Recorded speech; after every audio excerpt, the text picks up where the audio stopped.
हमने शायद कल बहुत नेटवर्क प्रॉब्लम आया था, है ना? हमने कल कहाँ तक कवर किया था? सर्कुलेशन का रिवीजन लिया था ना, सिस्टमिक प्लस व्हाट, पल्मोनरी, उसको हमने पढ़ा था, राइट? ओके, वहां तक हमने cover किया था ना, ठीक है।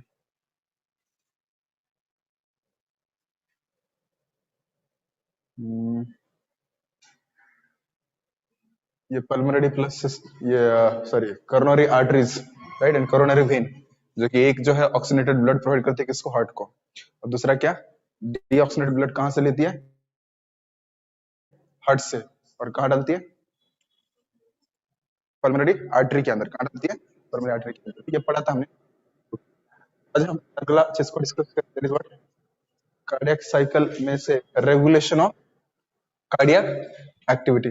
तो जितने सारे कार्डियक एक्टिविटी है उनका रेगुलेशन किस प्रकार से होता है उसके बारे में क्या करेंगे, डिस्कशन करेंगे, ठीक है। सो सबसे लिख के ध्यान दीजिए कि पॉइंट को पढ़ेंगे। यहाँ पे क्या बोला है पहले यहाँ पे पढ़ लेते, फिर मैं आपको लिख के समझाऊंगा। अगर देखा जाए हमारा हार्ट कैसा है, मायोजेनिक हार्ट कैसा है, मायोजेनिक हार्ट मतलब बताता हूँ। पहले दो प्रकार के हार्ट रहते हैं, एक रहता है न्यूरोजेनिक हार्ट, क्या रहता है, neurogenic, right. There is one more called as what, myogenic heart. So what exactly neurogenic heart मतलब जो न्यूरॉन का जिसके ऊपर कंट्रोल रहता है, यानी directly under the control of what, brain, right, directly, ठीक है, डायरेक्टली अगर कंट्रोल है उसके द्वारा हार्ट रेगुलेट होता है, उसे क्या बोलते हैं हम, न्यूरोजेनिक। और अगर खुद से होके क्या कर सकता है, एक्साइट हो सकता है, एक्साइटेबल है, तो उसे क्या बोलते हैं, उसको मायोजेनिक। तो यानी मसल के द्वारा ही क्या होता है, पूरा का पूरा कॉन्ट्रैक्शन, पूरा का पूरा रिलैक्सेशन, इस सिग्नल कौन क्रिएट करता है, मसल इटसेल्फ। हमारे हार्ट के अंदर क्या मिलता है, नोडल टिश्यू, क्या मिलता है, नोडल टिश्यू। नोडल टिश्यू किससे बनता है, मसल से बनता है, किससे बनता है, मसल। और वो क्रिएट क्या करता है, सिग्नल क्रिएट करता है ना। नोडल टिश्यू कौन सी है, जिसके द्वारा सिग्नल, पहला सिग्नल आता है, एसए नोड, कौन सा आता है, तो एसए नोड किससे बनता है, मसल से बनता है, मसल से बनता है, राइट। और इसी से सिग्नल आता है, दैट मीन्स, इसका मतलब, मसल का मतलब क्या होता है, मायोजेनिक हार्ट, जो कि खुद हार्ट के मसल के द्वारा ही एक्टिव किया जाता है सिग्नल, इसलिए। और हार्ट का कॉन्ट्रैक्शन फिर क्या होता है, रिलैक्सेशन होता है, that's why it is called as what, क्या बोलते हैं उसको, मायोजेनिक हार्ट के नाम से उसको जानते हैं, ठीक है। चलिए अब आगे चलते हैं, अगली चीज को डिस्कस करेंगे नेक्स्ट। ओके, तो यहाँ बोल रहा है medulla oblongata regulate the cardiac activity through the what, ANS. तो मिडुला ऑब्लांगेटा रिस्पांसिबल है किसके लिए, कार्डियक एक्टिविटी को रेगुलेट करने के लिए। देखते क्या, sympathetic nervous system of the ANS increase the heart beat and और articular contraction होता है, फिर cardiac output होता है, and parasympathetic nervous system decrease the heart beat and conduction and what you can say potential and cardiac output, ठीक है। तो बड़ा यहाँ लंबा चौड़ा यहाँ पे दिया है, एक एक करके क्या करेंगे उसको डिस्कशन करेंगे, ठीक है। नर्वस सिस्टम का बात किया है, और साथ साथ किसकी बात कर रहे हैं यहाँ पे, मिडुला ऑब्लांगेटा, किसकी बात कर रहे हैं, मिडुला ऑब्लांगेटा, ठीक है। चलिए इसको एक एक करके पढ़ लेते हैं, एग्जैक्टली क्या दिया है। एक मिनट,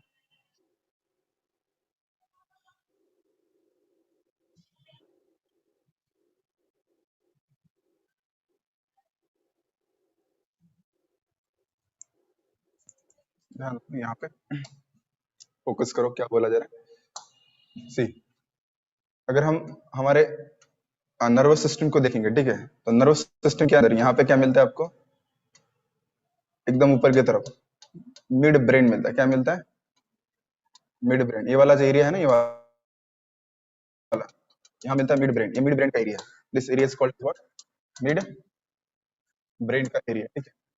देन राइट, उसके बाद अगर आएंगे तो क्या, पॉन्स, क्या आता है, पॉन्स, उसके बाद क्या आएगा, मिडुला ऑब्लांगेटा, कभी सुना है कभी आपने, मिड ब्रेन, पॉन्स, राइट, तो क्या आता है, मिडुला ऑब्लांगेटा। कितना लोगों ने सुना है चीज, देखा होगा ना आपने। इस प्रकार से स्ट्रक्चर्स रहते हैं हमारे ब्रेन के ऊपर, ठीक है, मतलब पूरा कंप्लीट अगर ब्रेन, और फिर इसके बाद क्या आता है, नर्वस सिस्टम, लेटर ऑन क्या आता है, nervous system, this is the thing, ठीक है। I will repeat once again, अगर हम हमारे ब्रेन की बात करेंगे, if you think about our brain, तो सबसे पहले देखिए सबसे ऊपर वाला उसे क्या बोलते हैं हम? सेरेबेलम। क्या बोलते हैं इसको? सेरेब्रम। क्या बोलते हैं? Cerebrum, right. फिर यहाँ से हमने अगर देखा तो यहाँ इसी इलाके में मिलता है क्या? Mid brain. ये कौन सा इलाका है? मिड ब्रेन का इलाका, ठीक है। सो इसके बाद क्या आता है? पॉन्स। क्या आता है? और लास्ट में क्या आएगा? मिडुला ऑब्लोंगेटा, ठीक है। इस तरीके से ये तीन स्ट्रक्चर्स हम देखते हैं अंदर। ये इसको ब्रेन स्टेम के नाम से भी जानते हैं। यहाँ पे क्या मिलता है आपको? Here only present cerebellum. यहाँ पे क्या मिलता है? सेरेबेलम। छोटा दिमाग मिलता है ना उसको, right. This is cerebrum, this is cerebellum, right. और यहाँ पे ये वाला पोर्शन कौन सा आपका? अगेन रिपीट, ये आपका मिड, ये आपका पॉन्स, और ये क्या है?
सिस्टम का नर्वस सिस्टम, राइट, पता है ना।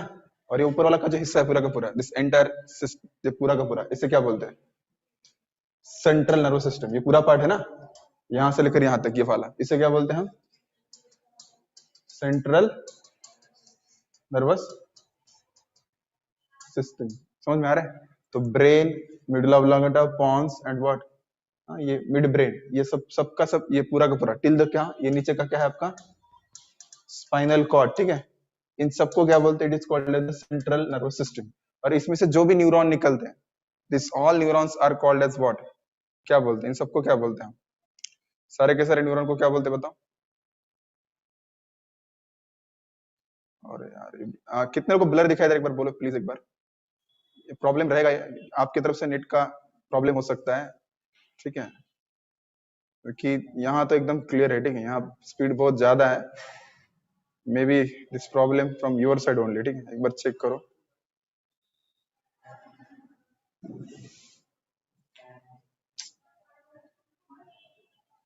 क्या यार है? सबको ब्लर है, तो मैं क्या कर सकता हूँ बताओ अभी? हाँ,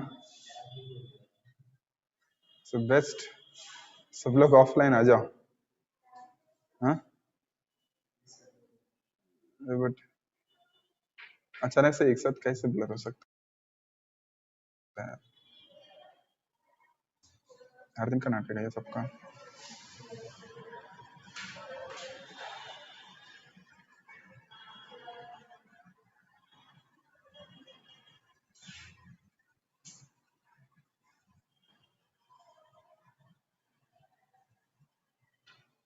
अभी क्लियर है सबको?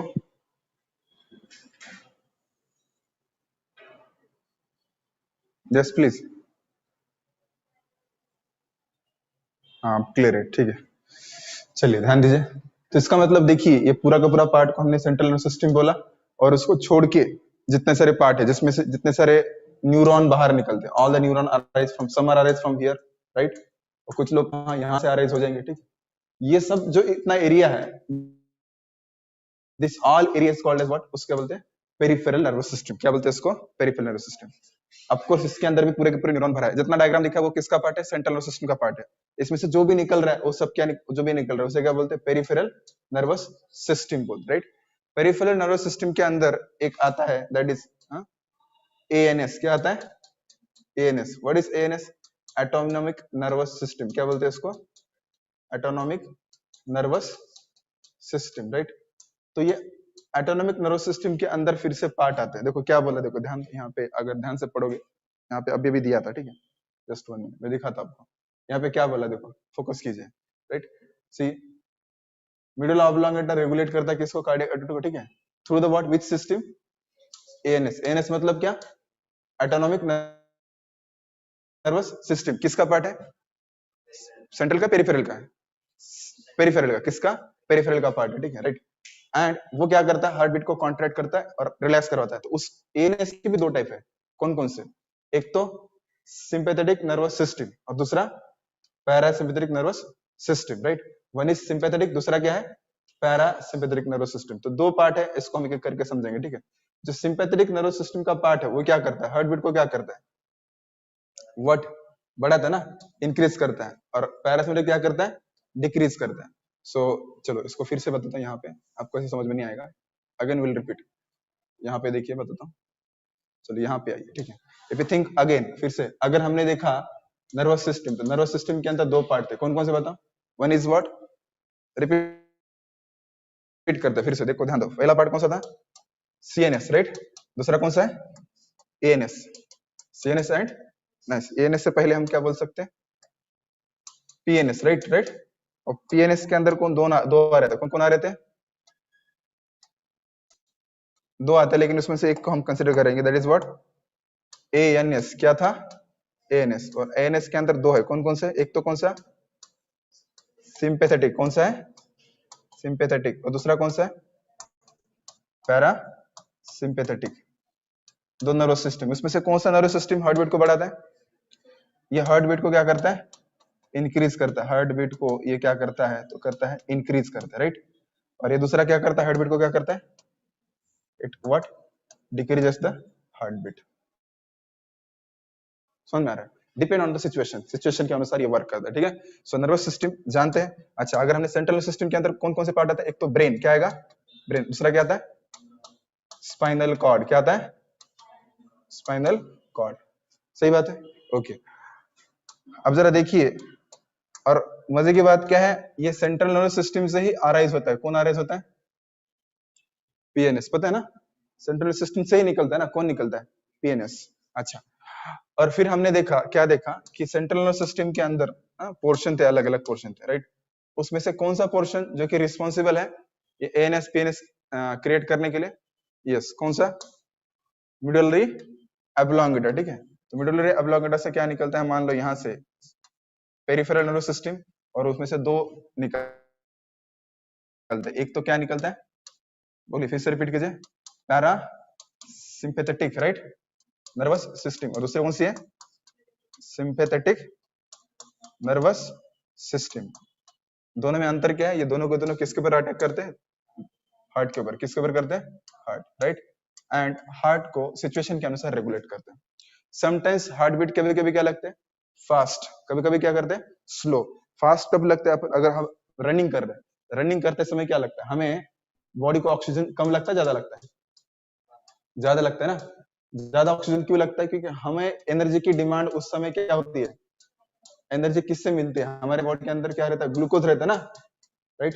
ग्लूकोज को ब्रेक डाउन करने के लिए क्या लगता है? और ऑक्सीजन को ग्लूकोज ऑक्सीजन को सॉरी ऑक्सीजन ग्लूकोज को ब्रेक डाउन करने में हेल्प करता है। उसमें क्या, उससे क्या मिलता है हमें?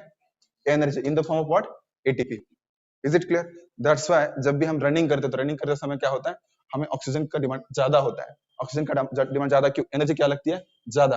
एनर्जी ज्यादा तभी मिलेगी जब ग्लूकोज को in the presence of oxygen क्या करेंगे? ब्रेक डाउन करेंगे। तो तब क्या मिलता है हमें? मोर अमाउंट ऑफ क्या मिलेगा? एटीपी मिलेगा, राइट। और इस प्रक्रिया को क्या बोलते हैं? कौन सा रेस्पिरेशन बोलते हैं उसको? एरोबिक रेस्पिरेशन, क्या बोलते हैं इसको? Aerobic respiration, right? So the point is that, तो दैट टाइम तो हम रनिंग कर रहे, तो रनिंग करते समय हमारा हार्ट बीट इंक्रीज करना है, तो सिंपैथेटिक वर्क करेगा, पैरासिम्पैथेटिक वर्क करेगा? कौन सा करेगा? सिंपैथेटिक, क्योंकि सिंपैथेटिक क्या करता है? हार्ट बीट को क्या करता है? इंक्रीज करता है। Is it clear? अच्छा, अब अगर चुपचाप सो रहे हो तो हार्ट बीट क्या होते हैं? स्लो होते हैं ना। नॉर्मली मेरे हार्ट बीट नॉर्मल है, लेकिन मैं सो गया तो हार्ट बीट क्या हो जाएंगे? स्लो हो जाएंगे। तो हार्ट बीट स्लो कर रहे हैं तो उस समय कौन सा सिस्टम वर्क करेगा? पैरासिम्पैथेटिक सिस्टम वर्क करेगा। Is it clear? समझ में आ रहा है? हाँ? तो ये सिर्फ हार्ट बीट को बढ़ा सकते हैं या फिर घटा सकते हैं? क्या ये जनरेट कर सकता है? नहीं कर सकता। जनरेट कौन करता है बताओ? कोई जनरेटिंग द हार्ट बीट? बोलिए।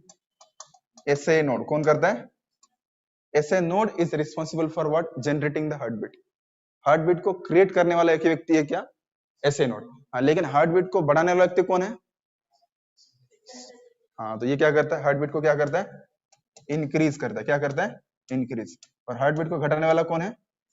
ये क्या करता है? डिक्रीज करता है। इंक्रीज डिक्रीज करना अलग चीज है, लेकिन क्रिएट करना क्या है? अलग चीज है। क्रिएटर कौन है? एसए नोड सेल खुद एसए नोड क्रिएट करता है। इसलिए हम क्या बोलते हैं? हार्ट को बोलते हैं एटो एक्साइटेबल हार्ट। क्या बोलते हैं उसको? एटो एक्साइटेबल हार्ट। मतलब एटो मतलब क्या? खुद से ही ना, खुद से ही एक्साइट होने वाला हार्ट, तो क्या बोलते हैं इसको? एटो एक्साइट। और ये एटो एक्साइट खुद से ही कौन करता है?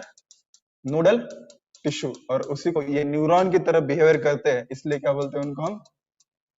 Neurogenic tissue, right?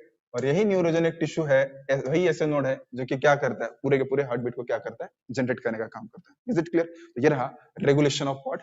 Heart beat. किसका रेगुलेशन पढ़ा हमने? हार्ट बीट का रेगुलेशन पढ़ा। Okay, is it clear? समझ में आ रहा है? तो देखिए यहाँ पे एक बार फिर से स्लाइड की तरफ आते ताकि हमें थोड़ा आइडिया आ जाए। जस्ट वन, मैं पीछे आता हूँ फिर से। आई बी बैक। देखिए यहाँ पे क्या बोला है, फिर से देखिए सब लोग ध्यान दीजिए, जो भी दिया यहाँ पे सारे के सारे पॉइंट रिवाइव करते हैं सारे के सारे। ओके, ये कट नहीं होगा क्योंकि मैंने इसको कट किया ऑलरेडी। क्या बोला है? Our heart is what?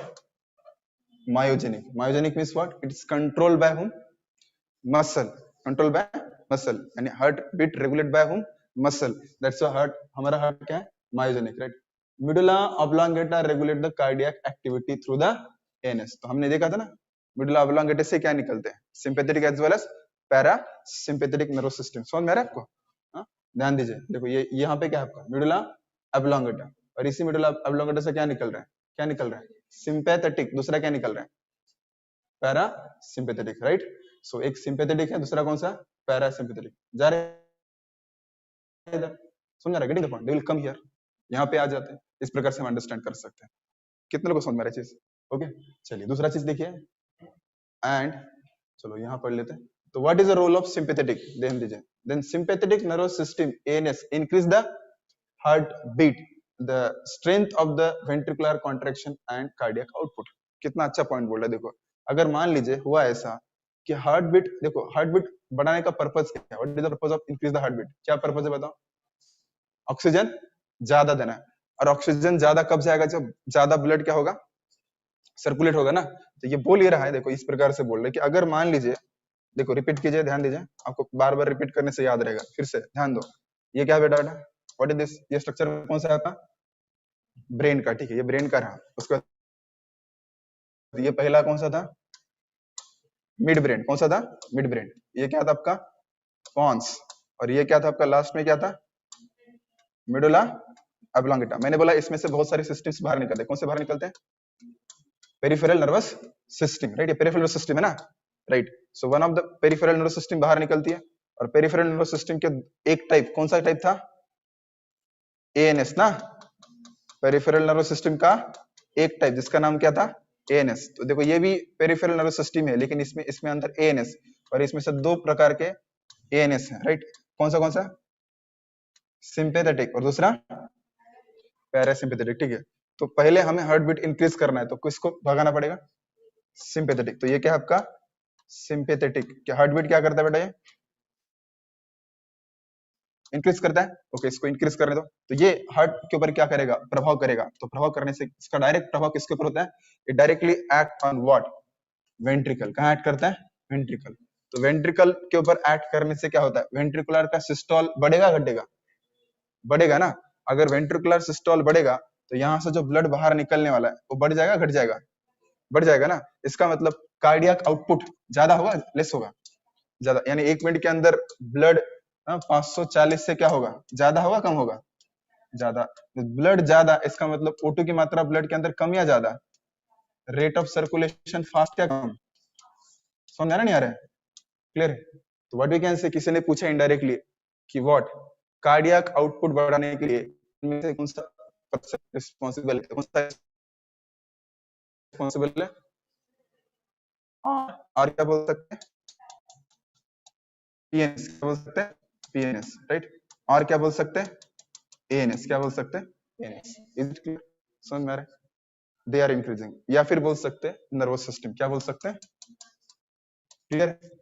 लेकिन हार्ट बीट जनरेट करने के लिए कौन रिस्पांसिबल है, तो हार्ट बीट जनरेट करने के लिए नहीं, हार्ट बीट को क्या करना, जनरेट करना है ना, जनरेट करने के लिए कौन रिस्पांसिबल है, एसए नोड, कौन रिस्पांसिबल है, एसए नोड। समझ में आ रहा है नहीं आ रहा है, यानी नोडल टिश्यू कौन रिस्पांसिबल है। क्वेश्चन क्या आएगा, समझ में आ रहा है, रिपीट कर रहा हूं, ध्यान दो, फिर से ध्यान दो। अगर हार्ट बीट को इंक्रीज करना है तो who is responsible, sympathetic nervous system, right.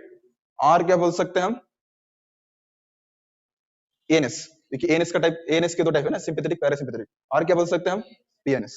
और ऊपर जाएंगे तो क्या बोल सकते हो, नर्वस सिस्टम बोल सकते हैं, बोल सकते हैं ना। डिपेंड ऑन ऑप्शन के अंदर क्या लिखा है उसके अनुसार हम ये इसके आंसर लिख सकते हैं, depend on the options, right. And like that you can understand. और मान लीजिए अगर क्या हो गया, आप सो गए, तो सोने के बाद आपको उतनी एनर्जी की जरूरत है क्या, तो अननेसेसरली एनर्जी क्रिएट करके जरूरत है क्या, अननेसेसरली हार्ट के कार्डियक आउटपुट बढ़ाने की जरूरत है क्या, ब्लड सर्कुलेशन उस समय क्या होना चाहिए, कम होना चाहिए। तो उस समय जब हम सोते हैं तो हमारा कौन सा सिस्टम वर्क करता है, पैरा सिंपैथेटिक क्या करता है, नर्व सिस्टम वर्क करता है।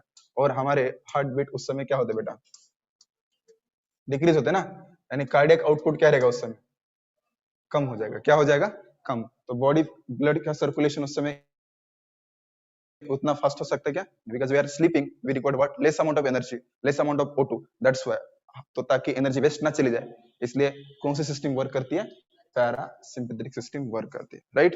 इज इट क्लियर, समझ में आ रहा है। तो ये अब फिर से इधर आ जाएंगे तो समझ में आएगा हमने क्या पढ़ा, नर्व सिस्टम के सीएनएस, पीएनएस, पीएनएस के अंदर को कौन सा, एएनएस, एएनए के अंदर कौन था, सिंपैथेटिक, और दूसरा कौन सा है, para sympathetic. Is it clear, ये समझ में आ रहा है एग्जैक्टली क्या पढ़ा हमने, ओके। देन अभी देखिए, अब सवाल ये उठना चाहिए आपके दिमाग के अंदर, क्या सवाल उठना चाहिए, ये कैसे पता चलता है, देखिए ध्यान दीजिए, कैसे पता चलता है किसको, ब्रेन को, कि हार्ट बीट इंक्रीज करना है, हार्ट बीट क्या करना है, डिक्रीज करना है, राइट। अब देखिए सुनो मेरी बात ध्यान से, ठीक है। अगर आप दौड़ रहे हो, अगर आप रनिंग कर रहे हो, तो रनिंग करते समय CO2 की मात्रा कम होगी ज्यादा होगी,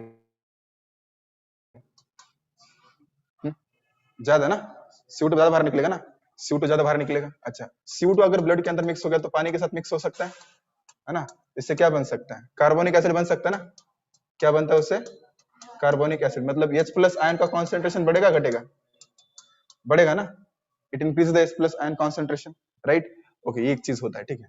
दूसरा मुझे बताओ, रनिंग कर रहे हो तो ब्लड प्रेशर, प्रेशर ज्यादा होगा कम होगा, ज्यादा होगा ना, ब्लड प्रेशर ज्यादा होगा क्योंकि सर्कुलेशन ज्यादा होने वाला है, ठीक है। तो इसका मतलब एक लॉजिकल चीज है, देखो यहाँ पे ध्यान दो, अगर आप यहाँ पे हार्ट की तरफ देखोगे, थिंक अबाउट, एक मिनट रुकिए,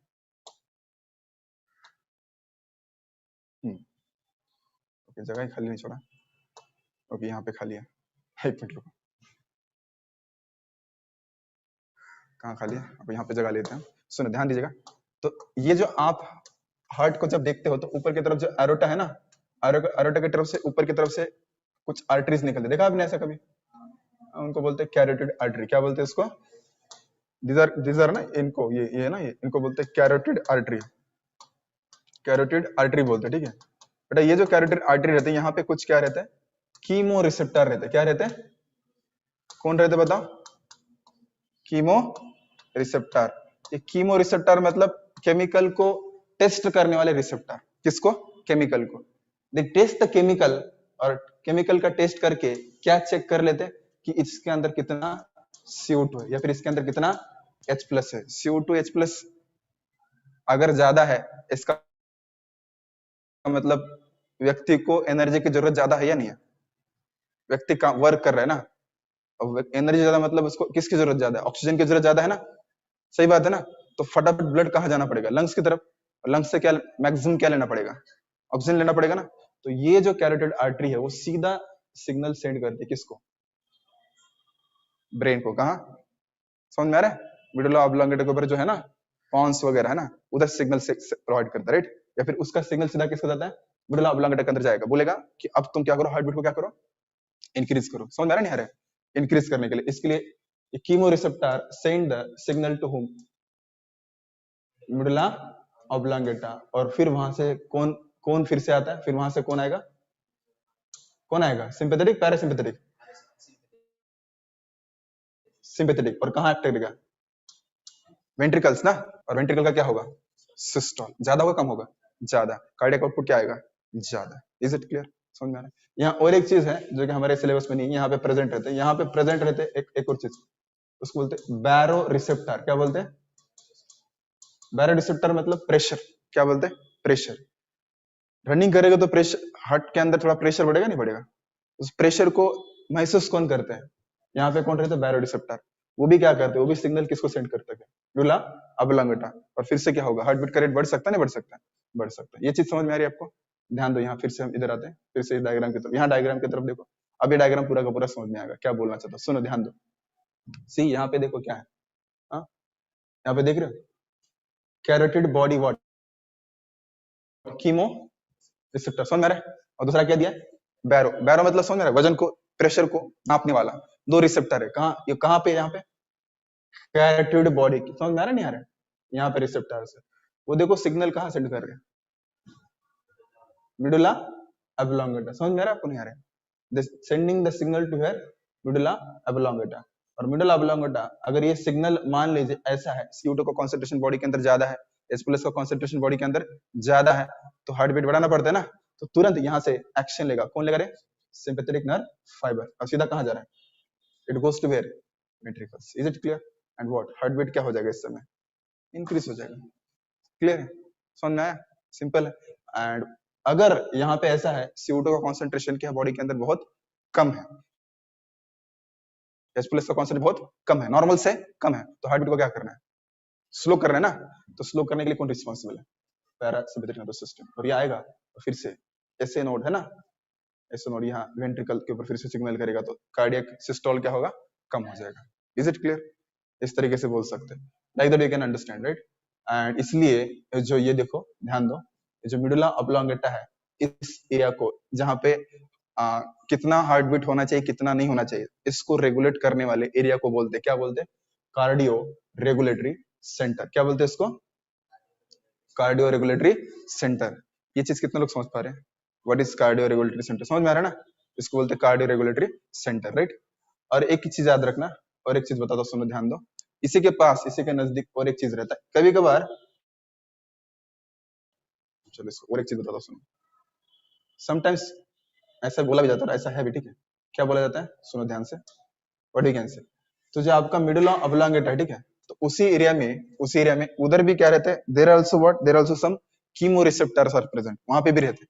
यहाँ पे भी कुछ एरियाज ऐसे हैं, इन एरिया के अंदर क्या होता है? There are some area where where क्या होता है यहाँ पे? व्हाट वी कैन से,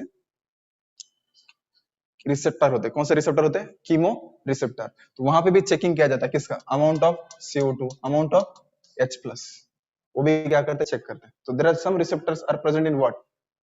मिडुला ऑब्लोंगेटा। कहाँ रहते हैं? Medulla oblongata. Is it clear?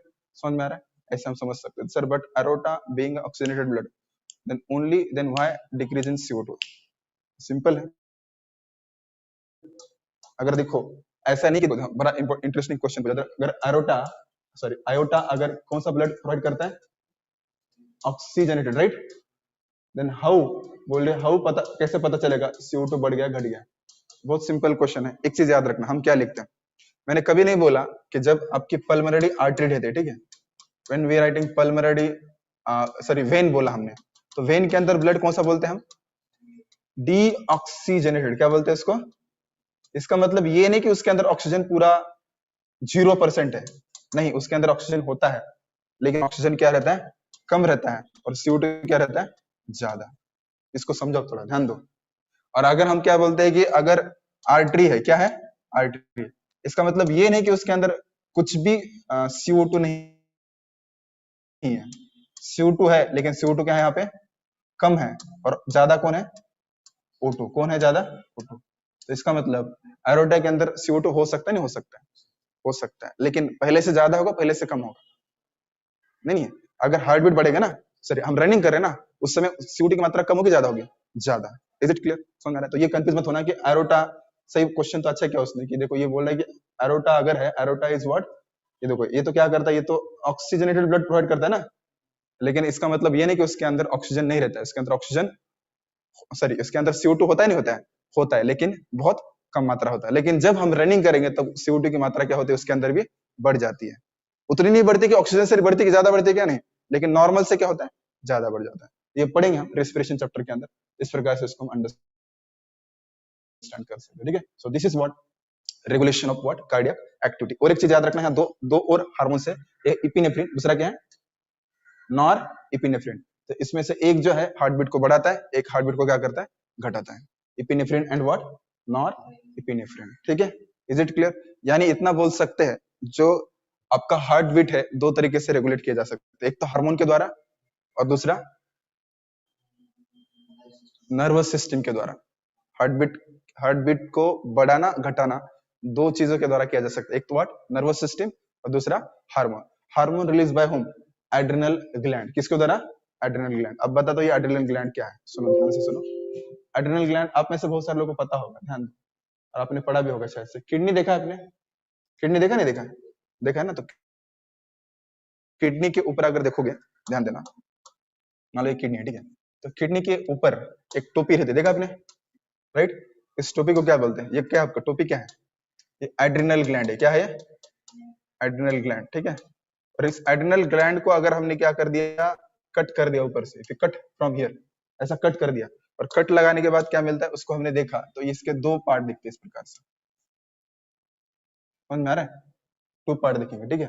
जो आउटर मोस्ट जो पार्ट है that is called as what adrenal cortex, क्या बोलते हैं इसको एड्रिनल कॉर्टेक्स। और ये जो इनर मोस्ट पार्ट है क्या बोलेंगे इसको एड्रिनल मिडुला, क्या बोलेंगे इसको एड्रिनल मिडुला।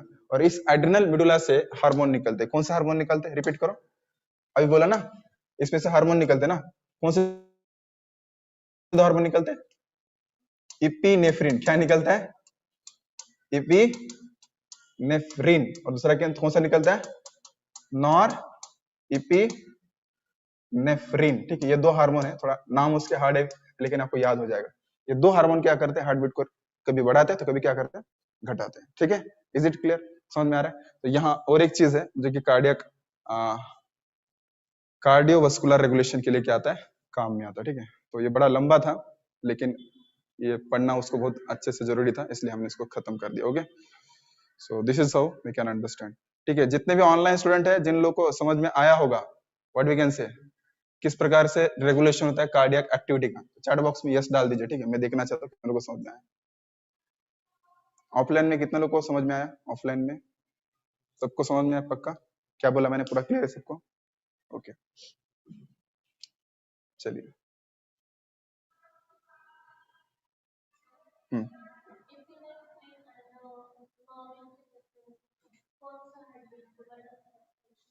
अच्छा, उसके बारे में डिस्कशन करेंगे हम, ठीक है। एक चैप्टर है neural control, sorry chemical control coordination, ठीक है, उसके अंदर उसके डिटेल्स देखेंगे। अब उसके लिए उस चैप्टर के लिए हम रिजर्व करें, ठीक है। हाँ हाँ, बट अभी कंफ्यूज हो जाएगा, जब वो चैप्टर आएंगे तो उस समय पढ़ेंगे, ठीक है। उसका बहुत सारा एक्टिविटी है, और उस समय फिर से हम किसके बारे में पढ़ेंगे, sympathetic as well as parasympathetic, ये नर्वस सिस्टम किस प्रकार से वर्क करता है, ठीक है। सो उस समय हम डिस्कस करेंगे। नहीं, अलग अलग काम करते हैं, एक बड़ा था एक क्या करता है, हाँ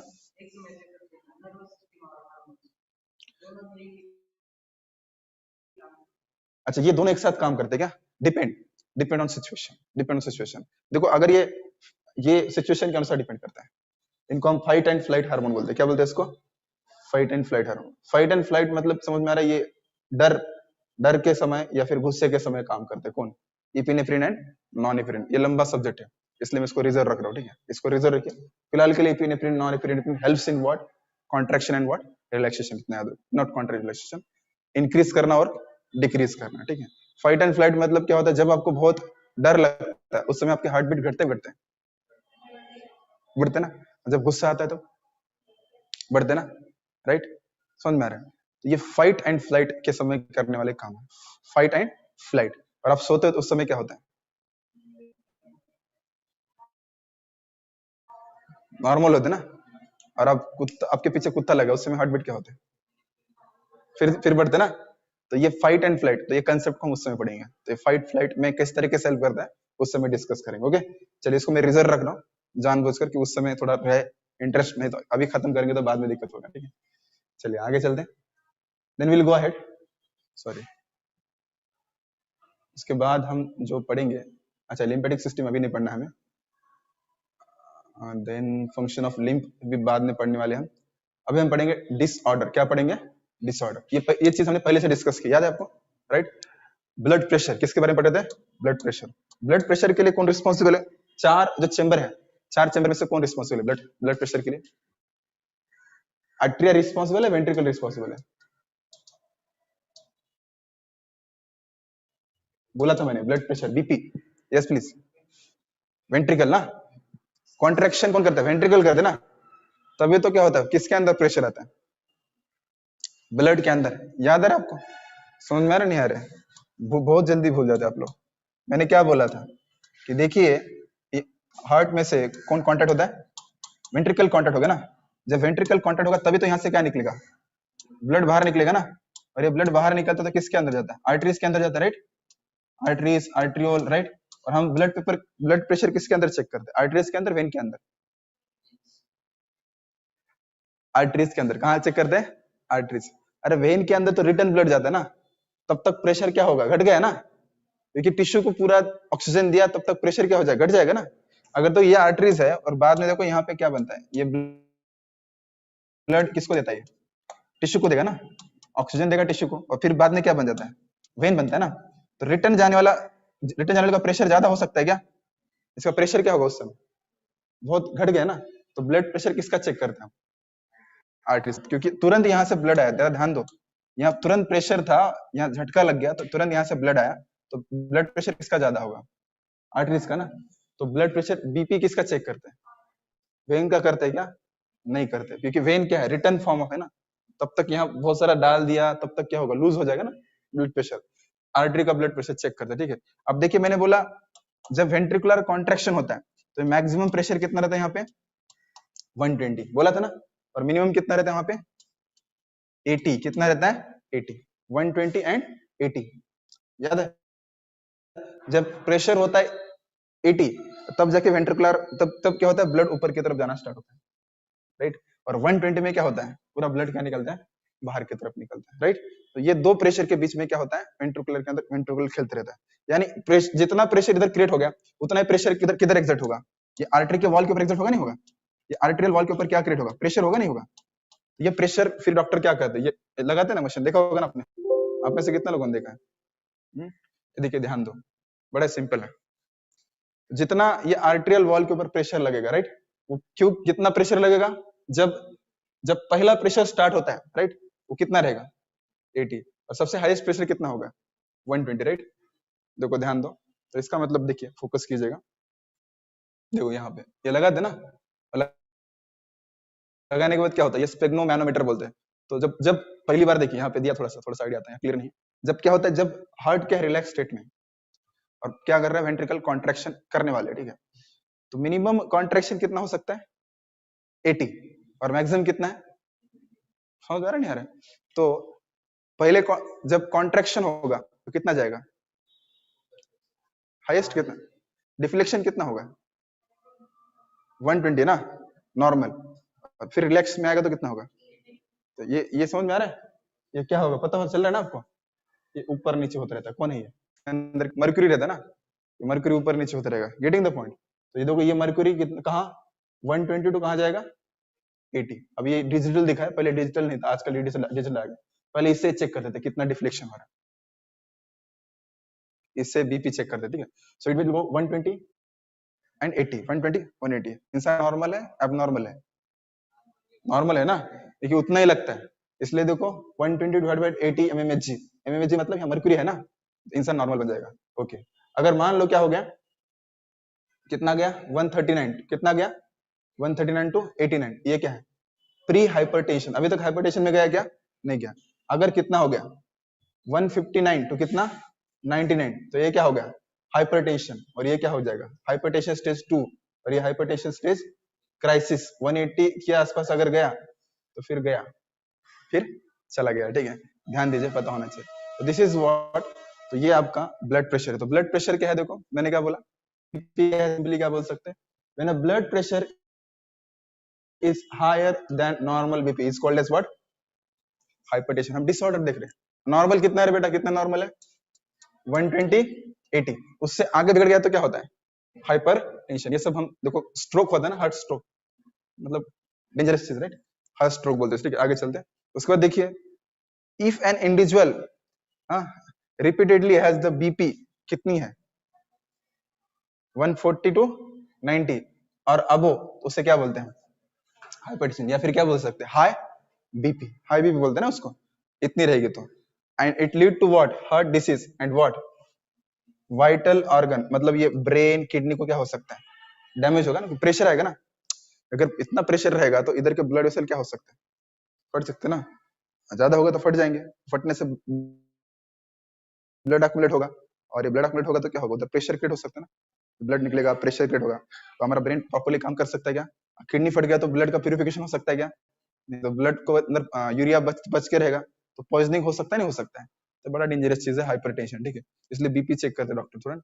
ओके, एंड बीपी, बीपी होने के कारण क्या है, कौन कौन है, क्या रिस्पॉन्सिबल है, साल्ट, क्या है साल्ट, और बीपी के दरमियान अवॉइड करने के बोलते हैं ना, साल्ट हो गया, देन मीट हो गया, एंड ये सब ऑयल, एंड व्हाट, यस, और natural food to the lower blood pressure के लिए क्या है, ये सब फूड है, ठीक है, अभी खाते बैठना, अब उसको बाद में देखेंगे, ठीक है, आगे चलते हैं। अब दूसरा आता है, that is what coronary artery disease, या फिर क्या बोलते हैं उसको एथेरोस्क्लेरोसिस। तो इसको मैं पढ़ाता हूँ, समझाता एग्जैक्टली क्या रहता है, ये हमने कभी पढ़ा नहीं था, हमने बीपी के बारे में पढ़ा था इससे पहले। हम what will happen, you know what is the role of this coronary artery, coronary artery क्या करती है बताओ, फिर से भूल गए, क्या करते हैं कोरोनरी आर्टरी, फिर से भूल गया, what is the role of this coronary artery, यहाँ से निकलती है ना, एक लेफ्ट की तरफ जाती है, कहाँ जाती है राइट की तरफ, और लेफ्ट की तरफ और राइट की तरफ जाके क्या करती है, हार्ट को क्या प्रोवाइड करती है, सिग्नल प्रोवाइड करती है क्या, नहीं, हार्ट को प्रोवाइड करती है oxygenated blood. What is the role of coronary artery, coronary artery जो है हार्ट को क्या प्रोवाइड करती है, ऑक्सीजनेटेड ब्लड। ध्यान दीजिएगा, ये कहाँ से निकलती है, ये निकलती है एरोटा से, कहाँ से निकलती है, एरोटा से निकलती है, और एरोटा से निकलती है क्या करती है, ये नीचे की तरफ जा रही है, देखो यहाँ पे है ना, एक लेफ्ट की तरफ और एक कहाँ जा रही है राइट की तरफ, और ये हार्ट के मसल को भी तो ऑक्सीजन चाहिए ना, तो हार्ट के मसल को ऑक्सीजन प्रोवाइड करने वाली जो ब्लड वेसल है उसे क्या बोलते हैं हम, कोरोनरी व्हाट आर्टरी। समझ में आया, देखिए क्या होता है, देखिए अब देखिए कितना इंपॉर्टेंट है, होता ये है, अगर मान लीजिए हमारे बॉडी के अंदर हमने बहुत सारे क्या खाए, फैट खाए, क्या खाए फैट, तो ये फैट खाए, खासकर उसमें अगर खाए हमने अनसैचुरेटेड फैटी एसिड्स, कौन सा है, या फिर मान लीजिए ओके अनसैचुरेटेड, सैचुरेटेड खा लिया, कौन से खा लिए सैचुरेट, मान लीजिए तो सैचुरेटेड फैटी एसिड्स खा लिए, फैटी एसिड खा लिया, और ये saturated fatty acids easily digestible है क्या, नहीं, इजीली उसको ये कर सकते क्या, ब्रेक डाउन कर सकते क्या, नहीं कर सकते, तो इनका अक्युमुलेशन होता है, राइट, इनका अक्युमुलेशन होता है, और इनको कन्वर्ट किया जाता है किसमें, यूज किया, यूज करने के बाद बच गया, इसका कन्वर्जन होता है किसमें, कोलेस्ट्रॉल में, किसमें होता है, सुना आपने, किसमें होता है कोलेस्ट्रॉल। तो कोलेस्ट्रॉल जितना हम फैटी चीजें खाएंगे, खासकर कौन से सैचुरेटेड फैटी एसिड वाली चीजें अगर खाएंगे, तो उतना क्या बढ़ेगा बॉडी के अंदर, कोलेस्ट्रॉल बढ़ जाएगा। कोलेस्ट्रॉल की जब मात्रा बढ़ती है तो कोलेस्ट्रॉल को रहने के लिए जगह भी तो चाहिए, राइट, तो कभी कभार क्या होता है कोलेस्ट्रॉल, अब देखिए ध्यान दीजिए, ये आर्टरी है, तो आर्टरी का अगर स्ट्रक्चर देखोगे, या अगर आर्टरी है मान लीजिए, इसका अगर स्ट्रक्चर हमें देखना है, जस्ट 1 मिनट है,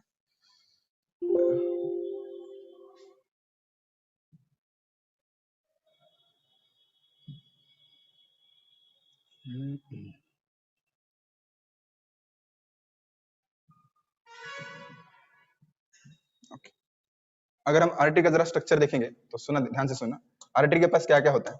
सबसे अगर अंदर की तरफ जाएंगे आर्टरी के पास, तो यहाँ पे एंडोथेलियल सेल से बनता है। किससे बनता है?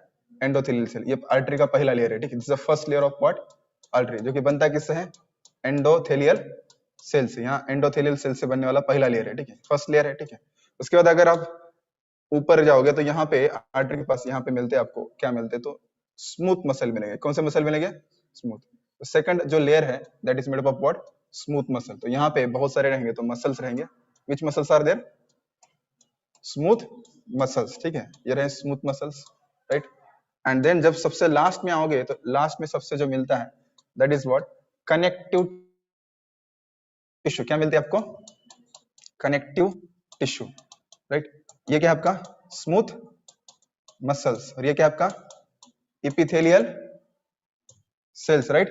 उसमें भी कौन सा रहता है? एंडोथेलियल सेल्स मिलेंगे। This is the structure of what? Artery. समझ में आ रहा है? जो हम देखते हैं आर्टरी को ऐसे, आर्टरी को देखते ना ऐसा, तो दिखने में बाहर से ऐसे दिखते हैं, लेकिन उसके पास लेयर है। समझ में आ रहा है? उसके बाद ऐसे लेयर है, स्मूथ मसल का लेयर, फिर अंदर की तरफ कौन सा आता है? एंडोथेलियल सेल का लेयर। 3 लेयर से बनती है। कितने लेयर से बनती है? 3 लेयर से। तो ये जो कोलेस्ट्रॉल है जाके बैठता कहाँ? Smooth muscle. कहाँ बैठेगा? Smooth muscle. अगर कोलेस्ट्रॉल यहाँ के जाके बैठेगा स्मूथ मसल के अंदर, मुझे बताओ, जाहिर सी चीज है, अगर ये आर्टरी है और आर्टरी के इस एरिया में अगर कोलेस्ट्रॉल जाके बैठ गया यहाँ पे, ठीक है, इमेजिन करो यहाँ बैठेगा, तो ये वाला एरिया क्या हो जाएगा? सोलन होगा, नहीं होगा? ऐसा हो जाएगा ना। तो अगर ऐसा होगा तो ये वाला पार्ट कैसे हो जाएगा? यहाँ से जो ब्लड जाने वाला है वो ब्लड का फ्लो ज्यादा होगा, कम हो जाएगा? कम हो जाएगा ना। जही कहीं मतलब उसका डेस्टिनेशन मान लो ए के पास, ए वाले ये टिश्यू है, इन टिश्यू के पास जाना है, क्या इन टिश्यू के पास से ब्लड ज्यादा जा पाएगा? नहीं। अगर ब्लड अगर ज्यादा नहीं जा पाएगा तो इन टिश्यू को प्रॉपरली ऑक्सीजन मिल पाएगा? नहीं मिलेगा ना। समझ में आ रहा नहीं आ रहा है? तो होगा क्या, देखिए, तो धीरे धीरे से क्या होता है, ये व्हाट वी कैन से, ये और नैरो होते जाता है, और narrow, and sometimes it this रास्ता कभी कभी क्या होता है, पूरा का पूरा ब्लॉक होता है। क्या होता है? ब्लॉक। अब समझ में आ रहा है? अब देखिए ध्यान दीजिए, तो अगर मान लीजिए ये रास्ता क्या हो गया, पूरा ब्लॉक नहीं, थोड़ा ब्लॉक हो गया, तो इसको ऑक्सीजन नहीं जाएगा। किसको? टिश्यू को ऑक्सीजन नहीं जाएगा। तो टिश्यू क्या करते हैं पता है? टिश्यू ऑक्सीजन आएगा तो कौन सा रेस्पिरेशन करते हैं? Aerobic respiration. एरोबिक रेस्पिरेशन करने से क्या होता है? O2 लिया जाता है और क्या छोड़ते हैं हम? सही बात है। अगर ऑक्सीजन आया ही नहीं, ऑक्सीजन आया नहीं, तो कौन सा रेस्पिरेशन करते हैं? एरोबिक रेस्पिरेशन करेगा ना। अगर एनारोबिक रेस्पिरेशन करेंगे तो क्या बनता है पता है? ग्लूकोज से क्या बनता है? Lactic acid. क्या बनता है? अगर ग्लूकोज से लैक्टिक एसिड बनेगा, लैक्टिक एसिड यहाँ क्या क्रिएट करेगा? पेन करेगा, नहीं क्रिएट करेगा? ये लैक्टिक एसिड अगर सेल के अंदर बहुत ज्यादा एक्यूमुलेट होगा तो एक्यूमुलेशन से क्या होता है, यहाँ पे क्या हो जाएगा? यहाँ पे पेन होता है ना। समझ में आ रहा नहीं आ रहा है? Getting the point. Even though हमारे इन मसल के पास भी ऐसा, अगर मान लो अगर बहुत एक्सरसाइज किया तो हाथ दर्द करने लगता है। क्यों दर्द करने लगता है? राइट, हमारी बॉडी पेन करती है। क्यों करती है? क्योंकि हम इतना एक्सरसाइज कर रहे थे कि हमारे बॉडी के पास इतनी क्षमता नहीं है कि हर एक सेल को हम क्या प्रोवाइड कर सके। तो हम बॉडी क्या करती है? कौन सा रेस्पिरेशन करेगी और क्या बनेगा? Lactic acid. And that lactic acid causes what? Pain no, fatigue बोलते हैं ना, थकान क्रिएट करता है, राइट। उस तरीके से देखिए ये आर्टरी है। अब ये आर्टरी मान लो, ये कौन सी आर्टरी? Coronary artery. कौन सी आर्टरी है? कोरोनरी। अगर कोरोनरी आर्टरी है, कोरोनरी आर्टरी के अंदर मान लीजिए यहाँ कोलेस्ट्रॉल जमा हो गया। क्या जमा हो गया? कोलेस्ट्रॉल। अगर कोलेस्ट्रॉल जमा हो गया, मेरे प्यारे बच्चे मुझे बताओ, क्या आगे की तरफ ऑक्सीजनेटेड ब्लड जा पाएगा? ठीक से नहीं जा पाएगा ना। अगर ऑक्सीजनेटेड ब्लड नहीं जा पाएगा तो क्या इतने एरिया के अंदर, हार्ट के अंदर चेस्ट पेन हो सकता है? नहीं हो सकता? यानी हार्ट पेन होगा, नहीं होगा? Is it clear? समझ में आ रहा है? This is what? अर्थरोस्क्लेरोसिस। क्या बोलते हैं इसको? अर्थरोस्क्लेरोसिस। तो कोलेस्ट्रॉल जब जमा होता है it causes what? Atherosclerosis. And it causes what? Chest पे, ये हार्ट पेन होता है, उसको बोलते हैं अंजाइना पेक्टोरिस। Angina pectoris. ये क्या है? Acute chest pen. Acute chest pen हम चेस्ट पेन बोलते हैं, लेकिन असली में क्या दर्द करता है? हार्ट का कोई एक हिस्सा, और उसमें से कोई एक आर्टरी है ना। कौन सी आर्टरी? कोरोनरी आर्टरी, जहां पे ब्लड जाने वाला था। ब्लड प्रॉपरली जा रहा है क्या? नहीं जा रहा है। ब्लड प्रॉपरली नहीं जा रहा है मतलब ऑक्सीजन प्रॉपरली जा रहा है क्या? नहीं जा रहा है। तो ऑक्सीजन प्रॉपरली नहीं जा रहा है तो वहां के हार्ट के मसल्स, मायोकार्डियल मसल कौन सा रेस्पिरेशन करेंगे? एनर्बिक, तो वहां पे क्या जमा होगा, lactic acid, and lactic acid is the cause of what, pain. Is it clear, समझ में आ रहा है? तो ये था आपका अर्थरोस्क्लेरोसिस, इसे क्या बोलते हैं, अर्थरोस्क्लेरोसिस। इज इट क्लियर, समझ में आ रहा है आपको?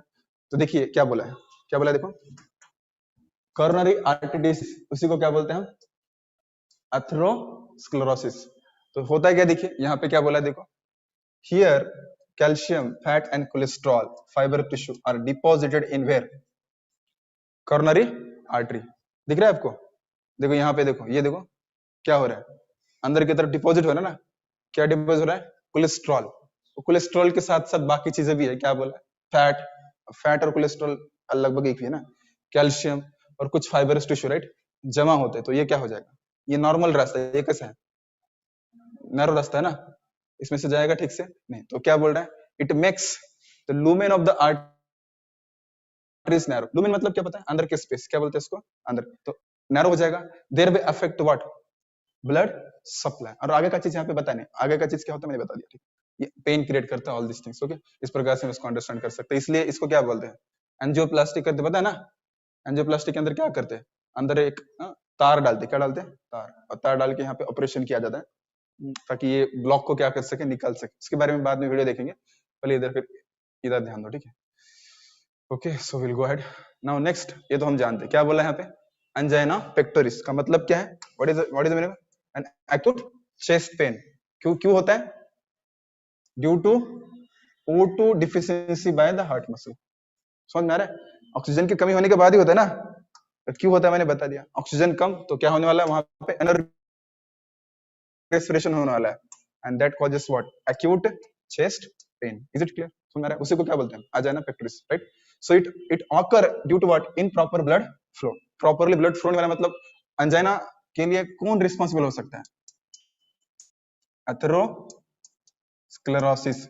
कितने लोग समझ पा रहे हैं, इट भी रिस्पांसिबल हो सकता है ना, क्योंकि अगर मान ले ब्लॉक हो गया तो ब्लॉक होने के बाद प्रॉपरली ब्लड जा सकता है क्या, नहीं जा सकता, तो ये भी रिस्पांसिबल है, एथेरोस्क्लेरोसिस बोल सकते हैं, okay. And it is common in middle age and elderly. तो जो बूढ़े लोग होते हैं उनके अंदर प्रॉपरली ब्लड सप्लाई होता है क्या, प्रॉपरली हार्ट वर्क करता है क्या, नहीं, उनके अंदर ये बहुत मिलता है, ज्यादा मिलता है, सब बोला गया, ठीक है।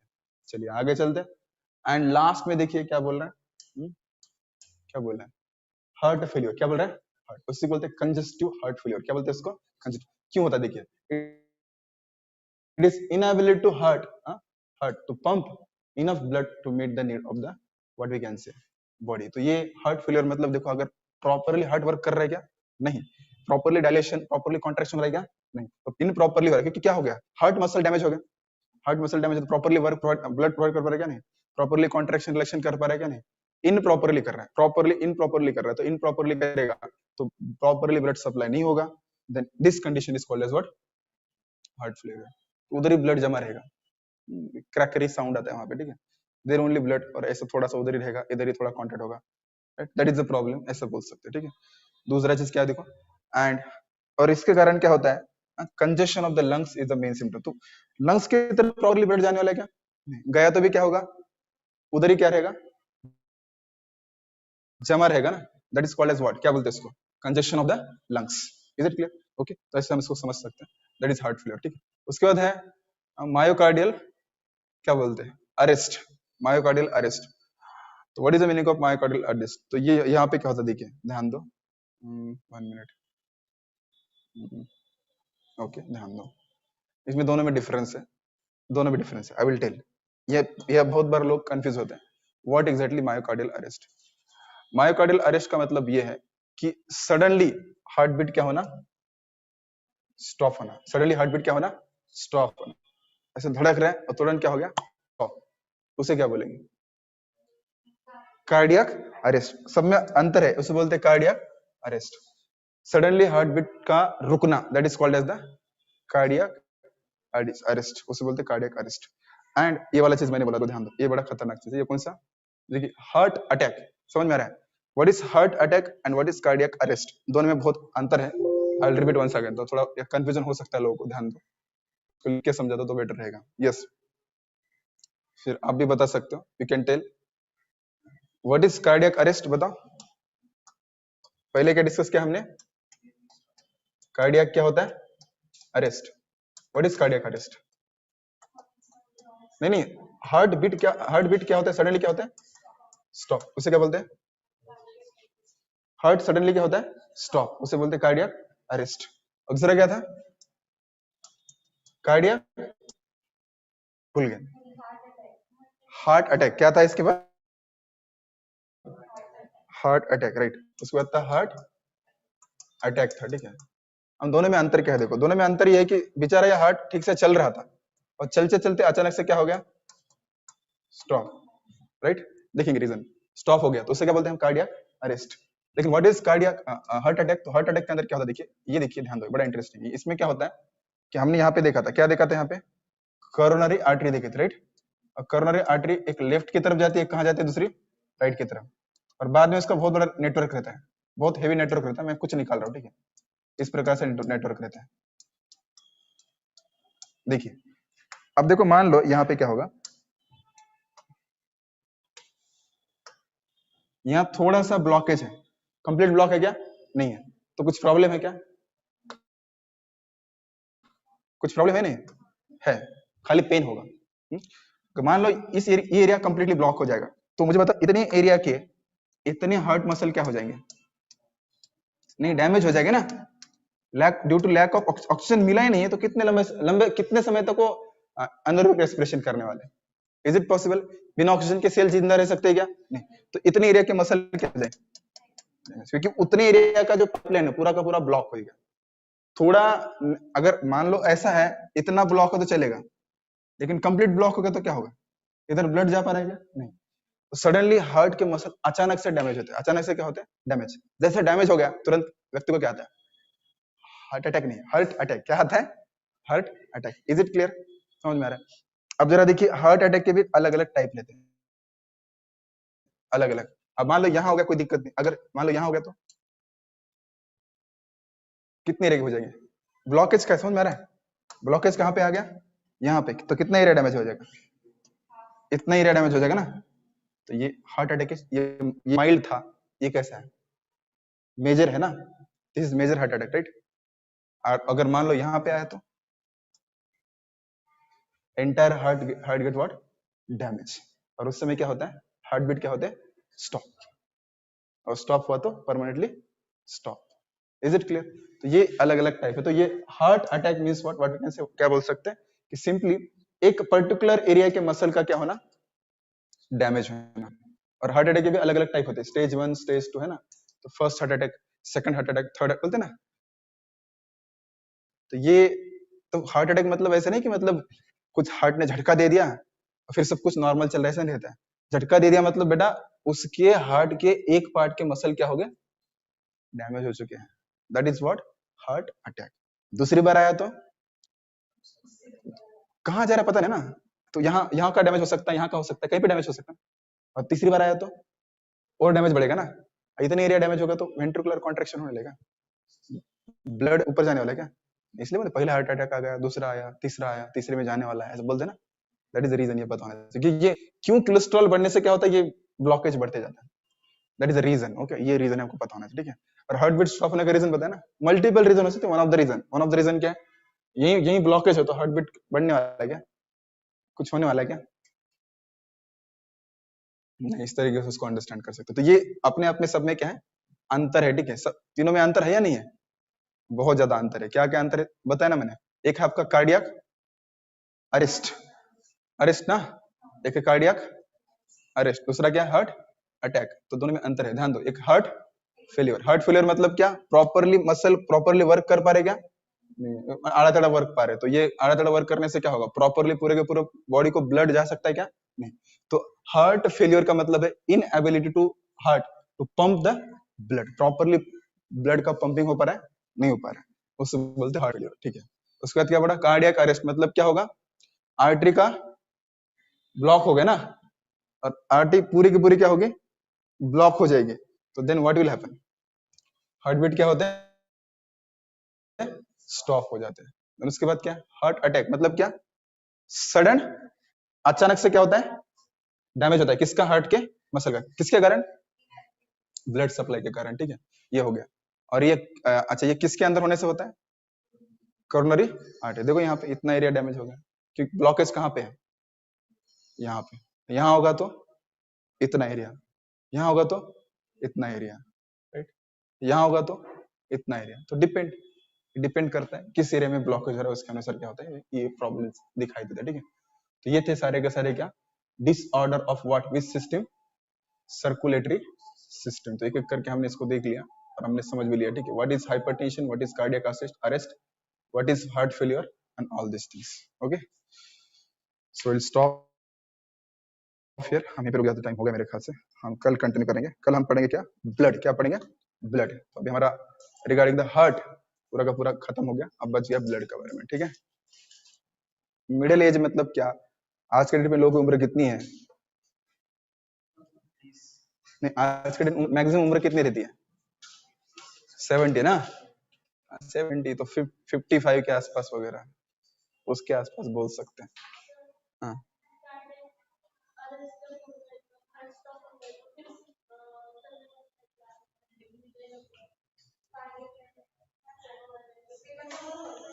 एक मिनट, यूट्यूब लाइव बंद करता हूँ, रुको।